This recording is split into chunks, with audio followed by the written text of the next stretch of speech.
ನಿನ್ನೆ BJP ಪಕ್ಷದಿಂದ ಒಂದು ಮನವಿ ಮಾಡಿದ್ದಾರೆ ಎಲೆಕ್ಷನ್ ಕಮಿಷನ್ಗೆ.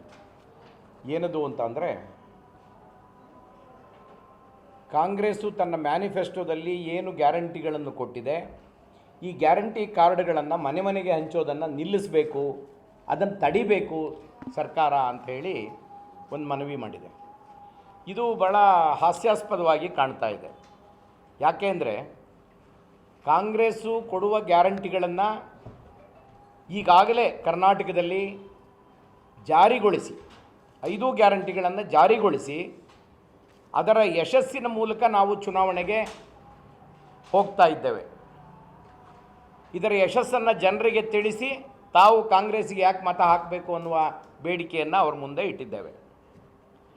ಈಗ ಕೇಂದ್ರದಲ್ಲಿ ಕಾಂಗ್ರೆಸ್ ಅಧಿಕಾರಕ್ಕೆ ಬಂದರೆ ಅಥವಾ ಕಾಂಗ್ರೆಸ್ಸಿನ ಇಂಡಿಯಾ ಬ್ಲಾಕ್ ಅಧಿಕಾರಕ್ಕೆ ಬಂದರೆ ನಾವು ಏನೆಲ್ಲ ಗ್ಯಾರಂಟಿಗಳನ್ನು ಜಾರಿ ಮಾಡ್ತೇವೆ ಅಂಥೇಳಿ ಈಗಾಗಲೇ BPL ಕುಟುಂಬಗಳಿಗೆ 1 ಲಕ್ಷ ರೂಪಾಯಿ ನೆರವನ್ನು ಕೊಡ್ತಕ್ಕಂಥದ್ದು ಮತ್ತು ನಮ್ಮ ಪಂಚ ಯೋಜನೆಗಳು ಏನಿದೆ ಅದನ್ನು ಜನಗಳ ಮುಂದೆ ಹಂಚೋದಕ್ಕೆ ಕಾರ್ಡ್ಗಳನ್ನು ಮಾಡಿ ಪ್ರತಿ ಮನೆಗೆ ತಲುಪಿಸುವಂಥ ಪ್ರಯತ್ನವನ್ನು ಮಾಡ್ತಾ ಇದ್ದೇವೆ.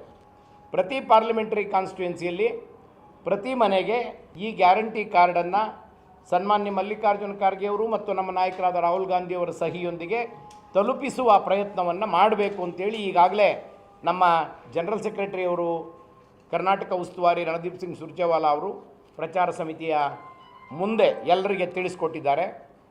ನಾವು ಅದನ್ನು ಮಾಡುವವರಿದ್ದೇವೆ.